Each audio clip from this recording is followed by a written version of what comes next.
은총을 감사합니다. 부모들에게 가정을 잘 가꾸고 섬기라고 주었는데 부모의 허물과 잘못 때문에 가정이 상처가 나고 아픔이 생기는 가정들 참 많습니다. 하나님, 특별히 믿음의 성도들의 가정을 성령께서 치유하여 주셔서 주님이 약속하신 평안과 기쁨과 행복이 넘치는 믿음의 가정 되게 하여 주십시오. 하나님, 믿음으로 살아가면서 우리는 조금 힘들고 어려운 가운데 가정을 이끌어 나가지만 믿음 안에서 끝까지 살아가는 우리들을 통해서 후손들의 가정에 복의 복을 더하실 줄 믿습니다. 그래서 참고 견디며 믿음으로 하나님 가정을 잘 이끌어 나갈 수 있는, 믿음으로 살아갈 수 있는 부모들 되도록 축복해 주십시오. 말씀을 듣는 가운데 성령께서 하나님 믿음의 부모 된 사람들이 무엇을 어떻게 감당해야 되는지를 깨닫게 하시고 행하게 하시고 잘못한 것들을 회개하는 심령으로 말씀받게 하여 주시옵소서. 감사드리며 주님의 이름으로 기도합니다. 아멘. 음향 장비 기술자로 있는 마트라는 사람이요, 테네시에 있는 내시빌에서 벼룩시장 같은 거를 하는 것 같아요.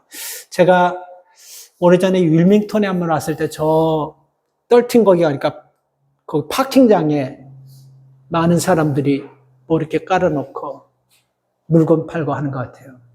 근데 그 마트라는 사람이요, 테네시주 거기서 액자를 하나를 샀어요. 그 액자는 그림은 별품 없는데 액자는 오래된 것 같아. 그래서 그 액자를 사가지고 자기 집에 있는 그림을, 그 액자 속에 있는 그림을 뜯어내고 자기 집에 있는 그 그림을 집어넣고 액자를 좀 잘 손질하면 오래된 틀 같아서 액자가 괜찮을 것 같아서 7불을 주고 샀어요. 그래서 집에 와서 그 뜯어내는 과정을 거치는데 그 밖에 있는 그 못을 갖다가 살살 이렇게 풀어가지고 오른쪽에 2개, 왼쪽에 2개, 뭐 좌측에 2개, 우측에 8개를 딱 푸는데 그림 뒤에 그림을 받치고 난 하얀 종이 하나가 접힌 것이 이렇게 나와요. 하도 오래되니까 그림하고 딱 붙어 있는데 색깔은 약간 누렇게 변했어요. 그래서 이게 뭔가 하고 펴보니까 1820년도 미국 미국 독립진본, 독립선언서 1820년에 200장을 친필로 쓴 것이 200장 중에 하나가 거기에 딱 접혀 있는 거예요. 그래서 이게 과연 얼마 정도 나갈까 하고 진품을 감정하는데 이런 거 감정하는데 갔더니 최소한 50만 불. 200장 친필로 써가지고 이 미국 그 독립선언서에 심한 사람들 사인이 다 들어가 있는데 그게 털커덕 나오는 거야. 그런데 제가 이 얘기 하려는 게 아니고 이것을 7불에 판 사람이 이걸 알았다고 한다면 제명대로 살까요? 화병이 나가지고 아마 이게 미치지 않으면 제명대로 못 살 거예요. 50만 불짜리를 7불에 이 말이나 되는 겁니까? 여러분, 우리 가정이요 50만 불보다 더 갑니다. 근데 우리 가정이 여러분 진가를 가정을 알지 못하고 가정에서 가정으로서 그 가정의 그 효능을 발휘하지 못함으로 말미암아 가정이 아파하고 힘들어하고 상처가 난 가정들이 참 많아요. 물론 여러분 자녀들이 잘못해서 가정이 아픔 당하는 가정도 있지만 부모들이 잘못해서 가정이 아픔 당하는 가정이 굉장히 많습니다. 이번에 총회 가서 목사님들하고 교제하는 가운데 이런저런 얘기를 하다 보니까 가정의 달 맞이해서 식사하면서 이런저런 얘기했는데 참 아픔들, 어려움들 굉장히 많더라고요.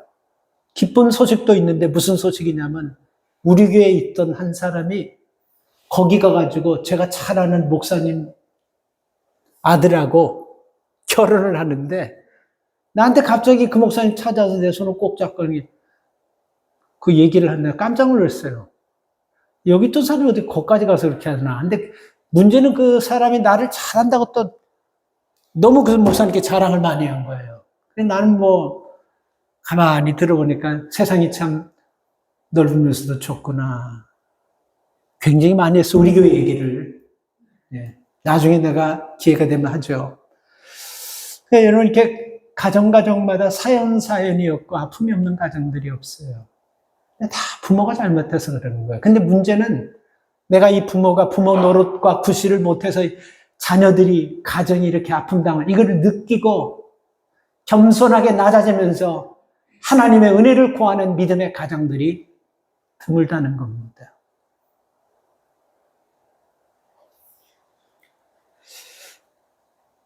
많은 사람들이 여러분, 성공을 위해서 열심히 뛰고 아침부터 저녁까지 수고하는 거 참 좋아요.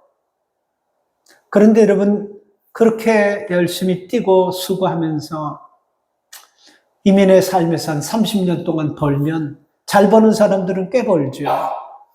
근데 제가 여러분, 그 70, 80 넘은 분들이 공통적으로 하는 얘기를 쭉 보면서 하나 깨달은 게 있어요.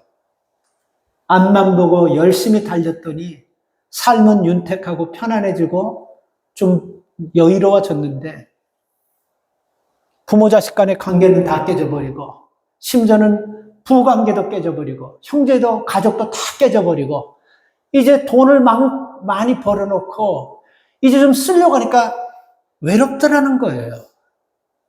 너무 외롭더라는 거예요. 그래서 이게 후회가 되더라는 것입니다. 좀 덜 벌고 가족들하고 좋은 관계를 가지고 가족들하고 건강한 가정을 꾸렸으면, 이게 여러분 이민의 삶에서 성공한 사람들의 공통적인 말입니다. 여러분들은 앞으로 이런 성공을 향해 지금도 여러분 달려가기 때문에 여러분들이 성공하든지 여러분 후손들이 성공하든지 가부간에 분명히 누군가는 성공할 줄 저는 확신합니다. 그런데 중요한 것은 성공하고 나서 이렇게 후회한 사람과 같은 그런 슬픈 고백이 없기를 바랍니다. 조금 덜 벌고 자식과 함께하는 시간, 자식을 위해서 하나님께서 우리 자식을 부모에게 맡겨줬으면 그 자식에게 부모가 부끄럽지 않는 삶을 살려고 최선을 다할 수 있기를 바랍니다.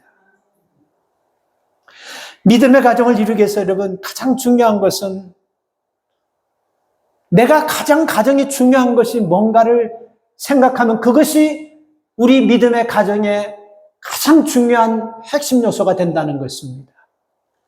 그런데 내가 중요하게 생각한 것이요, 가정의 아픔을 당했을 때 내가 중요하게 생각한 것이 아픈 가정을 치유할 수 있나 생각하시기 바랍니다. 내가 중요하게 생각한 것이 우리 자식들이 사망팔방으로 지멋대로 살아가는데 그들을 다시 백업 시켜가지고 회복시킬 수 있는 것인지 그거 한번 적용해 보시기 바랍니다. 내가 아프고 내가 쓰러지고 외로울 때 나를 일으켜주고 위로할 수 있는 것이 되는지, 내가 가장 중요하게 생각하는 것이 그건지 생각해 보시기 바랍니다. 근데 그것이 그렇게 할 수 있다고 한다면 우리는 가정에 정말 하나님이 기뻐하시는 중요한 것을 의지하면서 살아가는 것 맞습니다. 그런데 냉정하게 생각해 보면 진짜 이게 내가 위로를 받을 수 있는 것이고, 가정이 위기를 만났을 때 위기 속에서 우리를 건질 수 있는 것이고, 가정이 슬픈 일을 만났을 때 이 슬픔을 위로할 수 있고 회복할 수 있는 것인지 생각해 보시기 바랍니다. 불편하지만 한번 생각해 보세요. 요즘은 여러분 그 오뚜기라는 거 보려고 하면 좀 보기 힘들어요. 근데 제가 어렸을 때 그거 뭐 장난감이 몇 개 없었던 것 같아요. 오뚜기라는 거 알죠? 넘어지면 딱딱 일어나고 넘어지면 딱딱 일어나고, 그죠? 제가 볼 때는 제가 어렸을 때 그거 본 것 같아요. 그 오뚜기가 여러분 넘어지면 왜 일어납니까? 그 안에 중심추가 있기 때문에 그러는 거예요. 오늘 우리의 이민의 삶을 살아가면서 여러분 경제적인 문제, 자녀 문제, 부부간의 문제, 이웃과의 문제, 형제들의 문제, 그런 관계 속에서 여러분 상처받고 넘어지고 쓰러지는 가정들이 참 많습니다. 그런데 여러분 오뚜기처럼 중심추가 있어서 그것을 일으켜주고 있습니까? 일으켜주고 있다면 그분이 예수 그리스도인 줄 믿습니다. 그러나 일으켜주지 못하고 있다면 여러분, 우리가 잘못 가정의 가장 중요한 것을 이게 우리의 모든 것인 줄 알고 착각하면서 잡고 있는 거예요. 여러분, 이게 저를 한번 보세요. 이 앞을 한번 보세요. 고개 들으세요. 다 들어요, 고개. 다 들고. 이 앞을 보면 여러분 뭐가 보입니까? 다 달라요. 어떤 분은 드럼, 어떤 분은 피아노, 어떤 분은 꽃, 어떤 분은 라이트, 어떤 분은 저 교회 배너, 뭐 TV, 십자가 다 다를 거예요. 그죠? 근데 이게 보입니까? 안 보입니까? 보입니까? 안 보입니까? 보이죠? 근데 지금 여러분은 이거 다 보임에도 불구하고 7, 8, 9가지, 10가지가 한꺼번에 다 보임에도 불구하고 여러분 지금 뭘 보고 있습니까? 저를 보고 있는 거예요. 그쵸? 그러나 이게 안 보이는 게 아니고 다 보임에도 불구하고 지금 저를 보고 있는 거예요. 그쵸? 신기하지 않습니까? 우리가 눈을 떠서 한번 보는데 여러 가지 많은 것이 보임에도 불구하고 거기서 내가 보고 싶을 것에 포커스를 두고 볼 수 있다는 거 신기하지 않습니까? 근데 이게 처음부터 그렇게 되는 게 아니에요. 어린아이들이 태어나가지고 이런 시력이 이제 회복이 되면서 이게 습관되고 훈련되는 가운데 많은 것이 보이지만 내가 보고 싶은 걸 보는 포커스가 맞춰지는 거예요. 이 보청기 끼는 분들이 있잖아요. 오죽하면 보청기 끼겠어요? 보청기를 안 낄 때는 말이에요. 안 들립니다. 아무것도 주변에서 무슨 소리 해도 안 들려요. 그런데 여러분 보청기를 딱 맞춰서 끼잖아요. 떠그럭떠그럭 찡삥 짝짝 막 벨소리가 다 잡소리부터 해서 다 들리는 거예요. 그래서 보청기를 처음 끼는 사람들은 반드시 무슨 트레이닝을 걸쳐야 되냐면 딱 끼고 나서 수많은 소리 가운데 내가 듣고 싶은 소리를 듣는 훈련을 계속해야 돼요. 그래야지만 여러분 이 보청기가 적응이 되면서 잡소리를 우리가 여러분 반응하지 않고 내가 듣고 싶은 소리를 들을 수 있는 거예요. 생각해 보십시오. 지금 우리가 여기 앉아 있는데 이 파슨팍에서 지나가는 자전거 소리 들리고 저 산에서 막 사람 떠드는 소리 들리고 맥도날드에서 막 오다하는 소리 들리고 지금 우리가 숨 쉬는데 숨이 스락스락 내려가고 배 안에서 꼬락꼬락한 소리 들리고 화장실에서 변 보는 소리, 소변 보는 소리 온갖 잡소리가 다 들린다고 하면서 생각해보세요. 이거 미치는 거예요.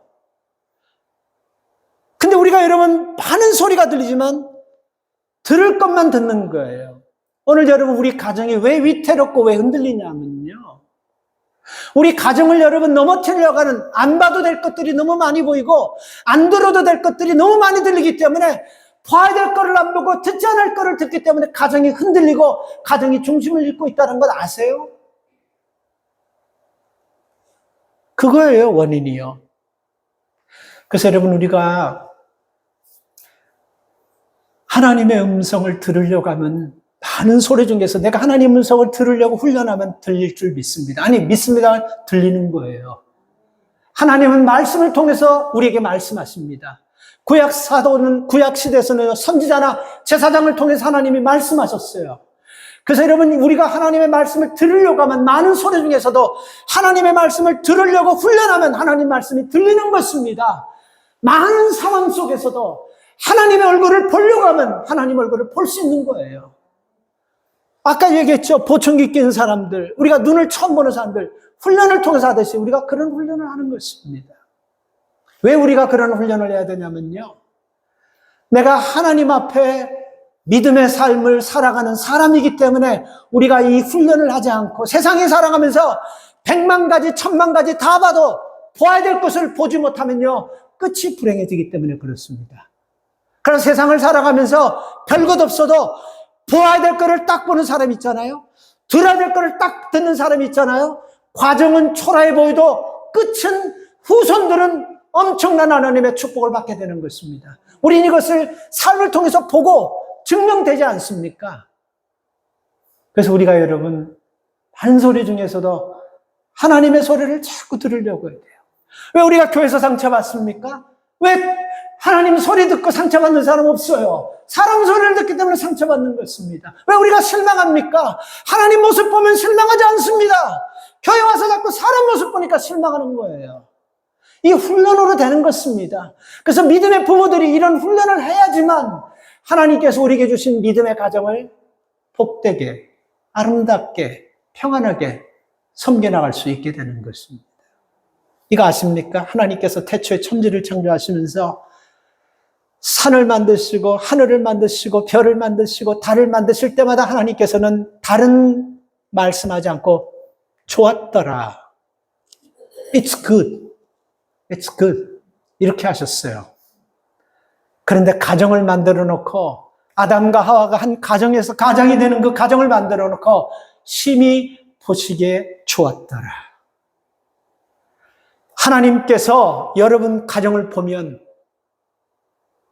심히 보시기에 좋았더라고 할까요? 아니면 참 보기 아주 불편해 미쳐버리겠네 할까요? 한번 생각해 보세요. 여러분 가정을 보면요.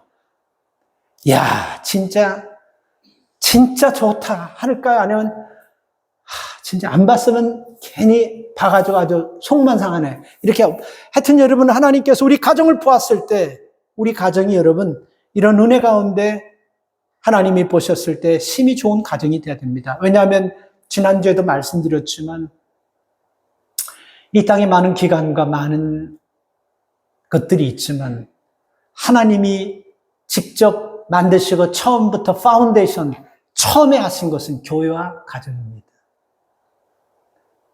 그래서 여러분 우리가 이 초대교회에서 여러분 교회 변천사를 보면 가정의 변천사를 보면 가정은요 아주 자연스럽게 교회가 되어버리는 거예요. 여러분 우리가 예수님께서 제일 처음에 기적을 일으켰던 그 사건이 요한복음에 보면요 가나안 잔치집에서 혼인이었어요. 예루살렘의 최초의 교회가 어떤 교회인지 아십니까? 마가의 집이었는데 마가의 다락방에서 최초의 교회가 되었어요. 예배소 교회는 여러분 브리스길라와 아굴라의 집이었는데 예배소 교회가 되었습니다. 골로새 교회는 빌레몬의 집이었는데 빌레몬의 집이 교회가 되었어요. 라오디아 교회는 눈바의 집이었는데 라오디아 교회로 되어버렸어요. 그리고 빌립보 교회는 루디아라는 여인의 집이었는데 교회가 되어버렸습니다. 그래서 여러분 하나님께서 교회를 특별하게 가정과 같은 교회 같은 가정, 여기에 하나님께서 함께 하시고 여기에 하나님이 주인 되시고 보호자가 되신다고 우리에게 말씀하는 것입니다. 그래서 여러분 가정의 주인은요 너무 큰 걱정하지 마세요. 믿음의 눈을 보면 주님이 가정의 호주고 주인 되시는 줄 믿습니다. 그래서 우리가 예수님을 영접해야 되는 것입니다. 예수님을 영접해야지만 여러분 예수님이 내 주인이 되셔서 내 삶을 이끌어 가시는 것입니다. 내가 만약에 여러분 식당에 갔는데 그 식당에 여러분 장사가 안 돼요. 점심때 갔는데 파리만 나르고 나 혼자밖에 안 있어요. 그래서 뭐 사람이 들어오겠지 생각했는데 점심때 다 끝날 때도 점심시간 11시, 12시, 1시까지 개미 새끼 한 마리 없다 그러면 내가 걱정할 거 없어요. 그냥 나는 밥 한 그릇 먹고 나오면 되는 거예요. 그렇죠? 근데 주인은 탄식하는 거예요. 한숨이 땅에 꺼지듯이 장탄식하는 거예요. 걱정하는 거예요. 다시 말해서 우리 가정에 여러분 우리가 손님으로 있으면요 우리 가정에 있든 없든 뭐가 있든 나는 걱정하지 않아요. 가정의 주인 되는 분이 있어야 될 것이 없을 때 걱정하시고 있어야 될 것이 없어야 될 것이 있을 때 걱정하시는 거예요. 그러니까 무슨 얘기입니까? 왜 우리가 예수 그리스도를 가정에 우리 심령에 모셔야 되냐면요 우리 인생의 주인이 되셔서 우리를 이끄시는 분이기 때문에 주인 되셔야 되는 거예요. 그래서 그분이 부족한 부분들을 치료하시고 부족한 모든 부분들을 그분이 우리에게 메꿔주시고 필요할 것을 허락하셔서 쓰게 하시는 것입니다. 예수님께서 여러분 우리 안에 계시면요 우리 안에 주님이 인도하시는 선한 섭리와 주님이 우리 가정의 주인 되시는 것을 주님이 주인으로 인정하면요 안 느끼고 싶어도 느끼게 됩니다. 하나만 얘기할게요. 가정에서 자식과 부모가 싸우고 부부간에 싸울 때가 있지 않습니까? 근데 주님께서 이 가정의 주인이라고 하면요 10번 싸움 날까 1번, 2번으로 넘어가는 거예요.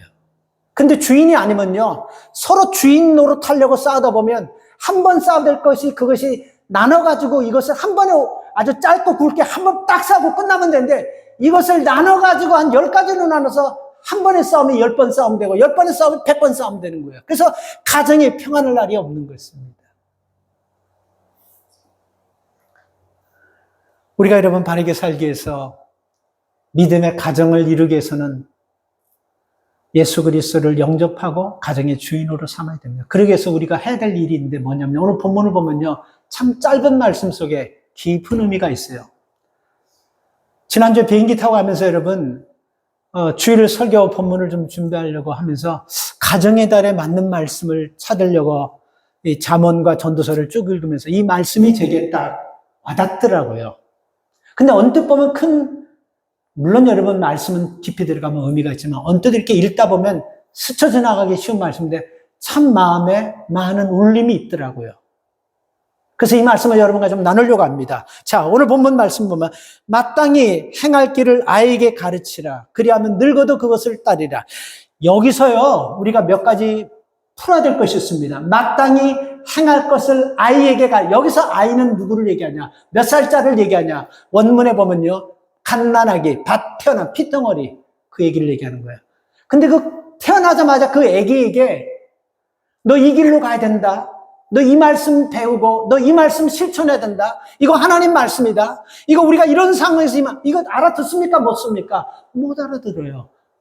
못 알아들어요. 근데 이 원문에서요. 아이에게 마땅히 당연히 가야 될 길, 행할 길을 가르치라고 얘기했습니다. 이거 말이 됩니까? 안 됩니까? 말은 안 되지만 여기에 하나님께서 이 말씀을 주신 의도는 우리가 생각해 볼 수가 있어요. 말은 안 돼요. 태어나자마자 바로 그 갓난에게 이런 얘기 하는 거 모르잖아요. 그죠? 안 돼요, 말이. 근데 하나님이 안 되는 줄 모르고 하셨겠습니까?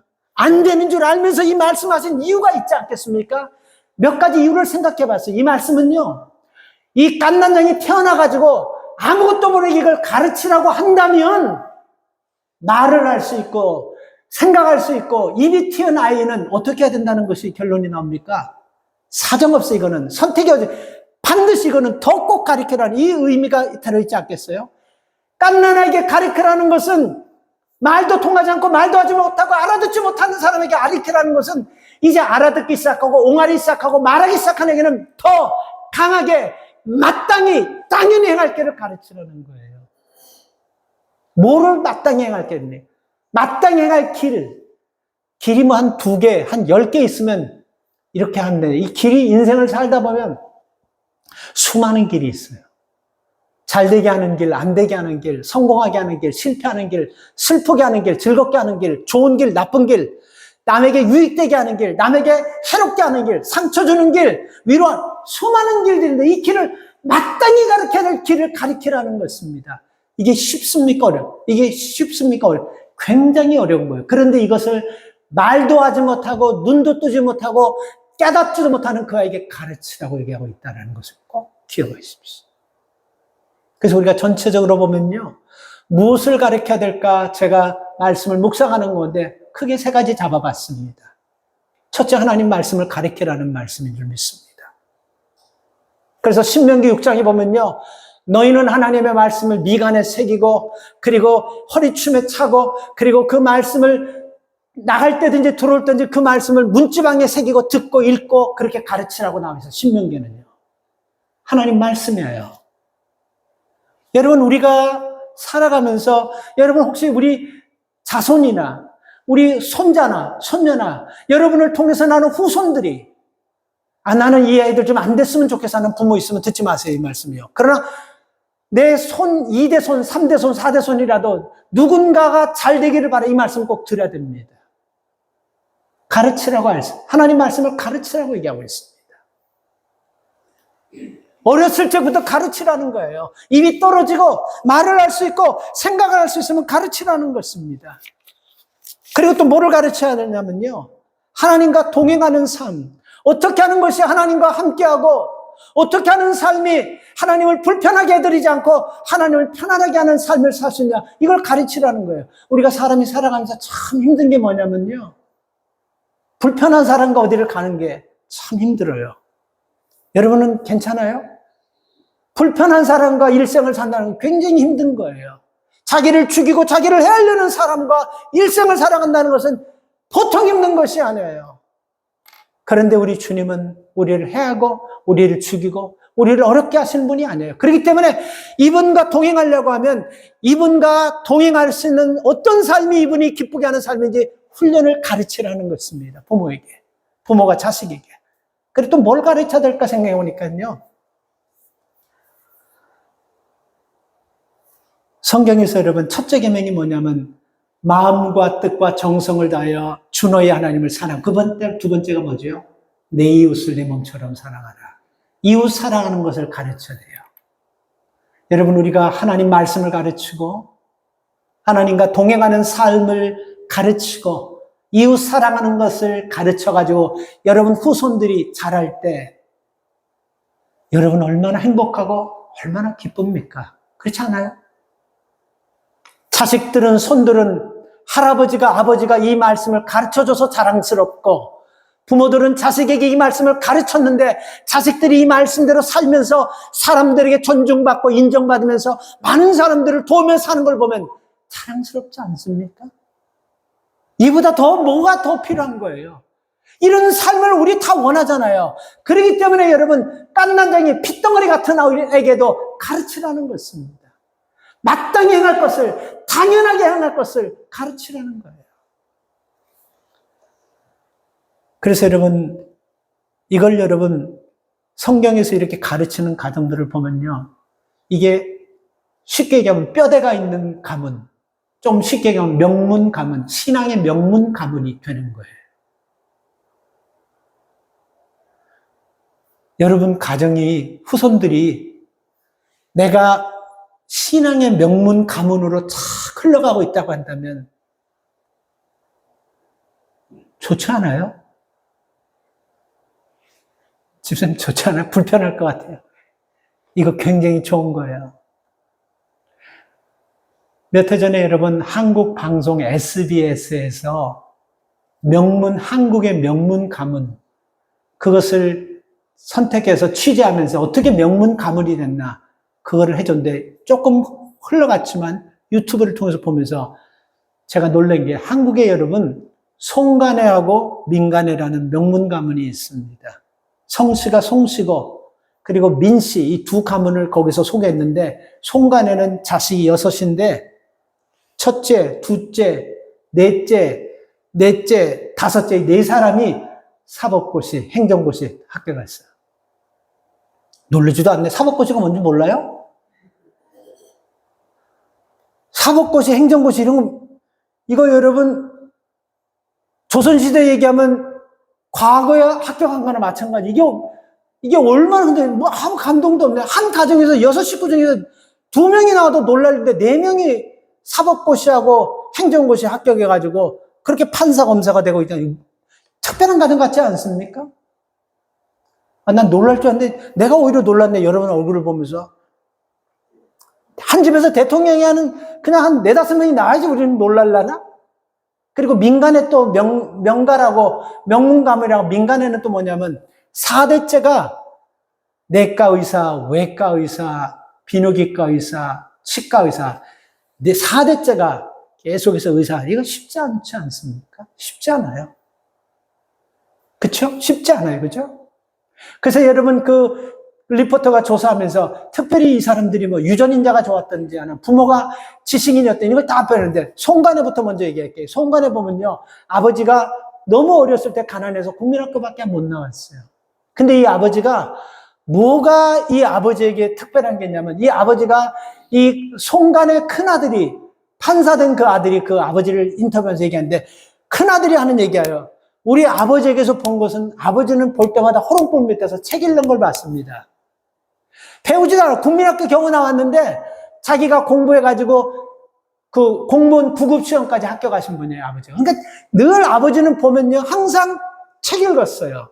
그것만 보였어요. 그리고 자식들이 잘못할 때마다 세게 나무라기보다도 타이르면서 긍정적으로 하고. 그게 자기들이 굉장히 감동이 있대요. 그리고 자식들이 얼굴을 보고 힘들고 좀 어려워할 때 되면요, 자식들에게 편지를 써가지고 가방에 넣어주면 집에서 학교 가서 도시락 먹다가 그 편지 보면서 애들이 다 울어버린다는 거예요. 그래서 아버지의 사랑, 아버지의 고마움, 아버지가 항상 우리와 함께 했다는 걸 느끼면서 아버지에게 잘했다. 그런 마음이 생기면서 그렇게 되고, 학교 자식들 그 4명 판사 검사 된 사람 그 성적을 싹 보니까 뭐 반에서 한 10등, 15등 안에 뭐 그렇게 든 애들, 특별하게 똑똑한 애들은 없었어요. 근데 늘 아버지를 통해서 책 보고, 아버지 공부하라는 얘기 한 번도 안 했다는 거예요. 근데 아버지가 늘 보면 책 보니까 이 애들이 늘 책 보는 거예요.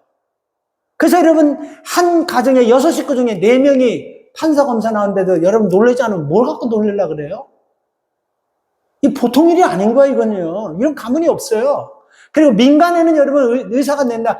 여기도 아버지 역할이 굉장히 중요하더라고. 아버지가 그 가정의 약속을 딱 지키면 밤새도록 일하고 들어와도 그 약속을 꼭 지킨답니다. 그리고 아이들하고 시간을 많이 가지면서 그 아이들의 어려움이 뭔가를 늘 얘기하면서 공감, 소통, 이것밖에 한 것이 없는데도 그 자식들이 이렇게 잘 자랐다는 거예요. 여러분, 지금 제가 얘기하는 것은 단순한 세상적인 명. 어쩌면 여러분, 우리는 6 자녀 중에 6이 다 판사, 검사가 돼도 만약에 그 사람들이 예수 믿지 않고 구원받지 못했다면 영생 얻지 못하는 건데 우리에게는 큰 메리트는 없어요. 그렇죠?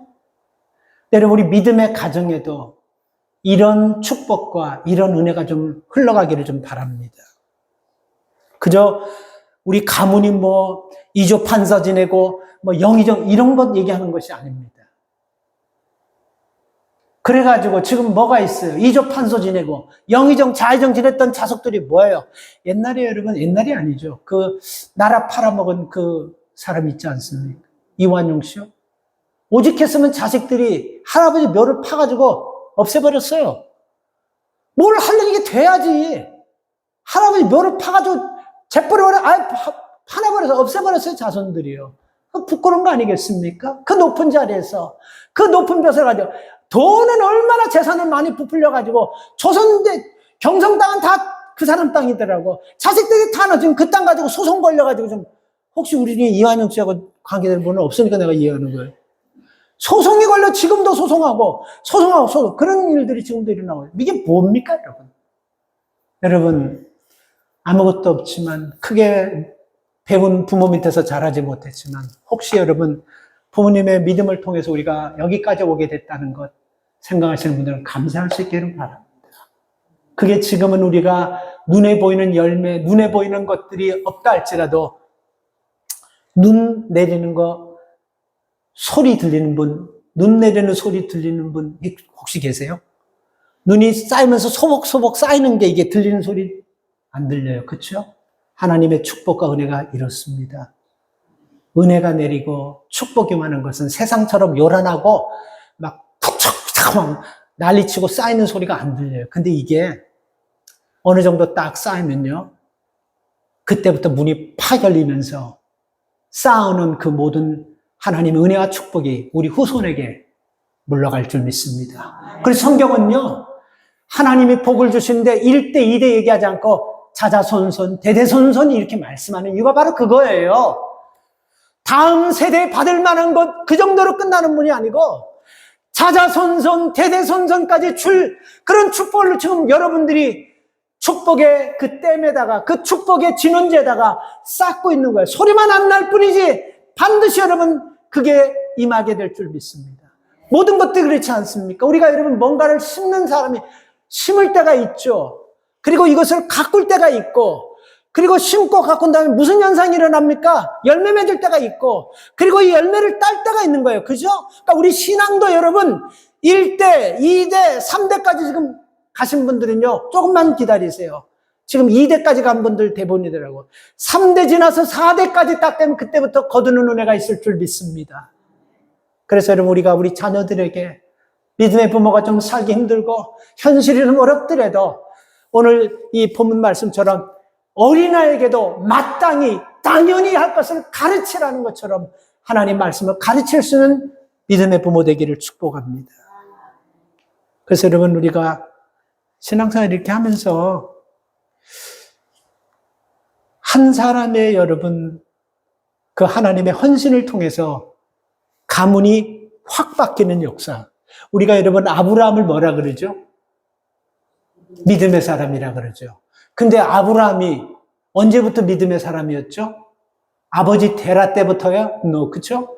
우상 팔고 우상을 믿었던 사람이잖아요. 그죠? 언제부터 그렇게 됐죠? 아브라함 때부터. 아브라함 때부터 하나님께서 너를 축복하는 자를 내가 축복할 것이고 너를 저주하는 자는 그 사람이 어떠든 간에 그 사람 저주하리라. 하나님께서 말씀하신 거 제 말 아니에요. 그래서 여러분 우리가 믿음의 사람, 하나님과 함께하는 사람, 누군가 우리를 안 되기를 바라면서 그 사람 저주받습니다. 진짜 저주받아요. 만약에 내가 안 받다면 우리 우선에게도 반드시 받는 거예요. 그래서 그러면 안 돼요. 우리는 축복해줘야 돼요. 우리는 복을 빌어줘야 돼요. 우리는 저주할 수 있는 이런 특권이 없는 사람이에요. 우리는 축복해야 돼요. 그래서 예수님께서 두 사람 짝을 지어 보내면서 복음을 증거하라고 해놓고 하신 말씀을 하면 그 가정에 들어가서 복을 빌라 그랬어요. 근데 복을 빌었는데 그 가정에 복 받지 못한다면 그 복이 어디로? 너에게로 돌아올 거라고 주님 말씀하셨습니다. 그래서 여러분 우리는 우리 부모 때 믿음이 시원찮아도 우리 할아버지 때 믿음이 시원찮아도 나부터 결심하고 내가 축복의 진원지가 되겠다라고 딱 결심하면요. 하나님은 우리를 통해서 믿음의 대에 쌓아놓은 복을 우리를 통해서 흘려보내시는 역사를 주실 줄 믿습니다. 구약 성경에 보면요. 동일일 이름인데 한 사람은 불행하게 끝나고 한 사람은 명문 가문을 만든 사람이 있습니다. 비느하스라는 사람. 민수기 25장에 보면 이 비느하스라는 사람은요. 이스라엘 백성들이 애굽에서 나와서 광야까지 가면서 하나님께서 우리를 구원해 주셔서 430년 동안 조상 대대로 애굽에서 노예 삶을 살다가 하나님이 이제 주시는 가나안 땅으로 가는 거라고 소망을 가지고 희망을 가지고 믿음을 가지고 가는데 이 이스라엘 백성들이 가다가 원망하죠. 가다가 우상 섬기죠. 또 모압 사람들과 붙어 먹으면서 못된 짓 하고 음란한 짓 하죠. 그러니까 하나님께서 병균으로 질병으로 이스라엘 백성을 쳐버렸어요. 그래서 수많은 이스라엘 백성이 죽어 자빠지고 있는 그런 때에 이스라엘 백성 시므리라는 사람이 모압 여인과 못된 짓을 하고 있는데 비느하스가 창을 들고 한 방울을 찔러가지고 두 사람을 한꺼번에 찔러서 두 사람을 즉사시켜버렸습니다. 그래서 이스라엘 백성들이 시므이를 잡아가지고 심판하려고 하는데 하나님께서 시므이를 두라 그랬어요. 하나님의 분노가 시므이를 통해서 스탑돼 버렸고 그 이스라엘 지경에 온통 질병이 막 창궐했는데 시므이가 하나님의 그 아픈 마음을 달랬기 때문에 하나님께서 질병을 스탑시켰습니다.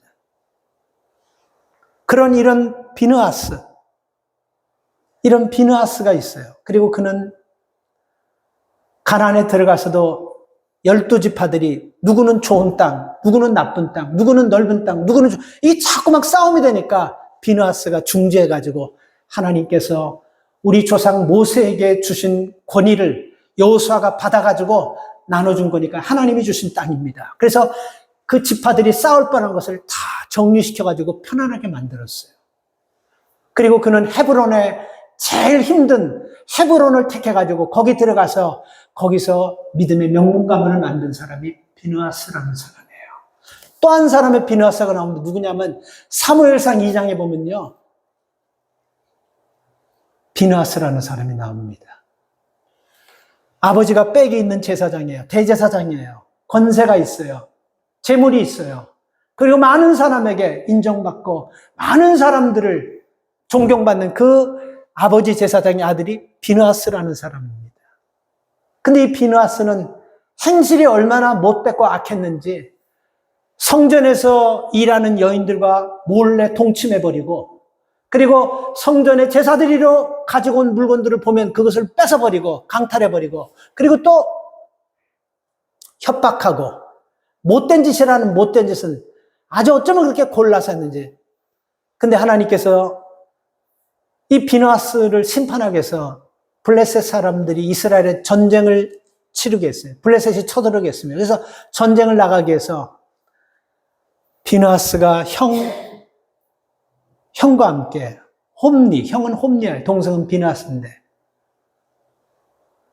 우리가 전쟁 나왔는데 이 전쟁 우리 힘으로는 안 되는데 하나님의 도움을 가지고 우리가 전쟁 나가야겠다 하면서 법궤를 가지고 나가자 해서 홈리와 비느하스가 법궤를 가지고 블레셋까지 전쟁에 나갑니다.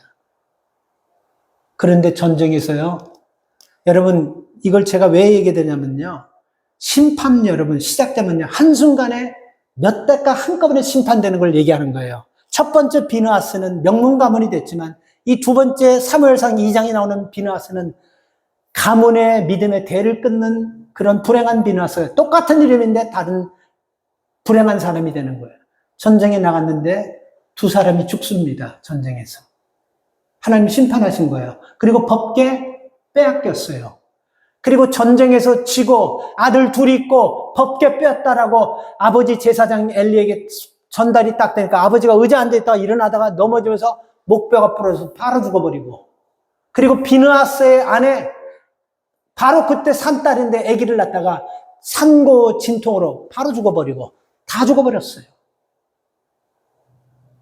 그리고 믿음의 가문이 제사장의 가문이었는데, 엘리라는 믿음의 제사장 가문이었는데 가문이 문을 닫아버렸어요. 믿음의 가문이 문을 닫아버렸어요. 얼마나 불행한 것입니까? 오직 하면 하나님께서 그렇게 했겠어요? 우리는 여러분 믿음의 삶을 살아가면서 민수기 25장에 나오는 비느하스의 삶을 살아갈 수가 있고 사무엘상 2장에 나오는 비느하스의 삶을 살아갈 수 있습니다. 우리가 어떤 믿음의 삶을 살아가는지 우리 자신을 한번 돌아볼 수 있기를 바랍니다. 그래서 여러분, 믿음의 명문가는요, 그냥 되는 것이 아니에요. 우리가 뭔가를 여러분 할 때 그 일이 여러분 쉽게 되는 것은 여러분, 그건 누구나 갈 수 있는 것입니다. 어떤 일을 계획하고 어떤 일을 준비할 때 우리가 큰 일일수록 쉽게 되는 것은 없습니다. 실패도 경험하고 어려움도 경험하고 위기도 경험하고 우리가 말 못할 여러분 많은 상황들을 경험해요. 그럼에도 불구하고 모든 것들을 다 치고 올라가가지고 승리하는 사람이 결국 그 사람이 최종 승리자가 되는 것이, 그게 세상 룰 아닙니까? 그죠? 믿음도 똑같습니다. 그냥 믿음 되는 거, 아까 제가 얘기했지만 믿음은 3, 4대에서 결과를 얻게 된다고 얘기했죠. 심고 열매 맺고 관리하고 열매 맺고 세 번째 단계, 그 다음에 자라고 자란 것을 거두는 이 단계까지 가게 해서요, 믿음의 삶도 만만치 않습니다. 쉽지 않아요. 그럼에도 불구하고 이 믿음을 놓아버리면 안 되기 때문에 오늘 이 본문에서 어린아이부터 당연하게 마땅한 것을 듣든 못 듣든 가리키라는 것은 귀가 뚫려가지고 말 듣고 말할 수 있는 애는 목숨 걸고 잡아놓고 생명 걸고 가르치라는 말씀인 것입니다. 그게 믿음의 가문을 세우고, 그게 여러분 우리 후손이 복을 받는 비결이에요. 생각해 보세요. 우리가 믿음 안에서 수고하면서 전 생애를 다 던져가지고 우리가 하나님 나라에서 헌신했습니다. 근데 우리 후손 때에서 그 문을 싹 닫아 믿음의 대를 싹 끊어버리는 거예요. 이게 얼마나 불행한 것입니까? 저수지에 지금 하나님의 축복이 소리 없이 눈 내려서 다 쌓여 있는데 2대, 3대가 고생하는 것을 자손의 세대에서 범죄해서 비느하스처럼 싹 다 닫아버리는 거예요. 얼마나 불행한 것입니까? 하나님께서 여러분들을 영적으로 2대 신앙생활하는지 3대 신앙생활, 영적으로 보면 여러분 뒤에가 3대가 되고 4대가 될 수 있습니다. 여러분 정신 바짝 차리고 우리가 우리 자녀들에게 뭐를 가르쳐야 될지 믿음 안에서 정신 바짝 차리고 생명 걸고 가르쳐야 하지만, 여러분들이 자녀와 손들을 놓고 기도했던 그 축복이 후손들에게 물밀듯이 임할 줄 믿습니다. 시작은 잘했지만 끝이 불행한 가정들이 있어요. 한국의 차병원이라고 아세요? 한국의 그 차병원은 그 목사님 그 차광렬이라는 사람이 차병원 그룹의 회장인데 산부인과로부터 시작했는데 돈을 재벌 그룹 못지않게 벌어가지고 병원 세계에서는 최고 재벌이에요. 차병원이 그렇게 돈을 각 지방 도시마다 몇 도시에 차병원 이렇게 분교라 그러나 병원들이 있고 분당에 하여튼 엄청나게. 근데 차병원이 그 차병원의 그 차광렬 원장 그룹의 할아버지가 누구냐면 차형준 목사님이시라고, 참 기독교 초창기에 목사 안수 받으시고 독립군 도우시고 그 다음에 일제시대에서도 신학생들을 하나님 말씀 가르치려고 감옥에 갇히고 수없이 고생하면서 그 믿음의 명문 가문을 만들려고 삶을 던지면서 초라하게 가난하게 고생하면서 사셨던 그분 차형준 목사님의 자제분들입니다.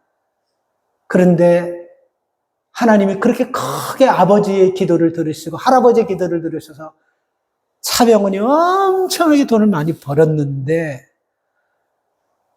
혹시 여러분 인터넷에서 한번 들어가 보세요. 거기 차병원에 보면 부정부패 온상, 비리병원, 자기네끼리 막 그냥 식구들끼리 막 그냥 줄기세포 막 수술해줘버리고, 제대열 치료 같은 거 함부로 할 수 없는데 막 그런 걸 해줘버리고, 국가의 높은 사람들 막 그냥 다 이렇게 막 뒤에서 막 뭐 해주고, 그러니까 부정부패 비리의 온상이 차병원이 돼버렸는데, 제가 왜 이걸 하냐면요, 캘리포니아 대학교의 옥성옥 교수님이 한국 신앙의 명문 가문을 연구하시는 그분인데, 그분이 페이스북에 이렇게 썼어요. 옥성득 교수입니다. 이렇게 남겼습니다. 우리는 신앙을 버리는 가문의 어긋난 길을 지금 목도하고 있습니다. 신앙은 있었으나 가난했던 차 목사님과 돈은 많으나 신앙을 버린 그의 자손들, 하나님이 보셨을 때 우리가 하나님 앞에 설 건데 하나님께서 어떤 삶을 기뻐하실까요? 신앙의 명문 가문이 참 부끄러졌다는 것을 옥성득 교수가 얘기한 것입니다. 5월달 여러분, 너무 바쁘게 사느라고 자식을 위해서, 가정을 위해서 내가 뭘 해야 될지, 그냥 돈만 벌어주고 용돈만 주고 그냥 애들 먹이고 입히고만 하면 되는 줄 아는 그것을 떠나가지고, 내가 이 아이들을 오늘 22절 말씀처럼 이게 아이가 태어났을 때 당연히 마땅히 깐난쟁이 같은 아이들에게도 가르쳐라 그러는데 내가 이걸 가르치고 있는지 한번 우리 자신을 뒤돌아보기 바랍니다. 지금은 표시도 나잖아요. 지금은 가르쳤는지 안 가르쳤는지 몰라요. 그러나 3대가 되고 4대가 되면 반드시 저수지에 쌓인 물은요, 가뭄이 나고 비가 오지 않을 때 그 저수지의 물은요, 온 도시를 살리는 물이 되는 거예요. 나만이 아니고 우리만이 아니고 모든 사람을 살리는 하나님의 그런 축복을 여러분 자녀에게 주셨음을 믿으시고, 좀 힘들어도 오늘 이 말씀 가슴에 새기면서 당연히 마땅히 가르쳐야 될 거를 어린아이 때부터 가르치면서 하나님 말씀과 하나님과 동행하는 삶을 가르치시고 이웃 사랑하는 것을 가르치셔서 여러분 때보다 여러분 후손들에게 더 큰 축복이 임하기를 주의 이름으로 축원합니다. 하나님 감사합니다. 하나님이 주인 되시는 가정을 육신의 부모들에게 잘 섬기고 그 가정을 믿음으로 이끌라고 주셨는데, 이 부모들이 잘못하고 죄를 저질러서 가정에 아픔이 있고 상처가 있고 어려운 일들이 얼마나 많이 일어납니까? 자녀들이 잘못되는 것도 다 부모가 범죄하고 죄졌기 때문임을 깨닫게 하시고, 주님 늦지 않았습니다. 다시 한번 부모들이 믿음 안에서 우리 자식들에게 무엇을 가르쳐야 되는지 하나님 그것을 가르칠 수 있는 믿음의 부모 되게 하여 주십시오. 마땅히 행할 길을 아이에게 가르치라 하셨습니다. 그리하면 늙어도 그것을 떠나지 않는다고 하셨습니다. 지금은 좀 힘들어도 부모들이 믿음 안에 바르게 서서 하나님 우리 후손들에게 주님이 주실 축복을 기대하면서 말씀을 가르치고 하나님과 동행하는 삶을 가르치고, 그리고 이웃 사랑하는 법을 가르쳐서 복받는 후손들 되도록 은혜를 주시옵소서. 감사드리며 예수님의 이름으로 기도 올리옵나이다. 아멘.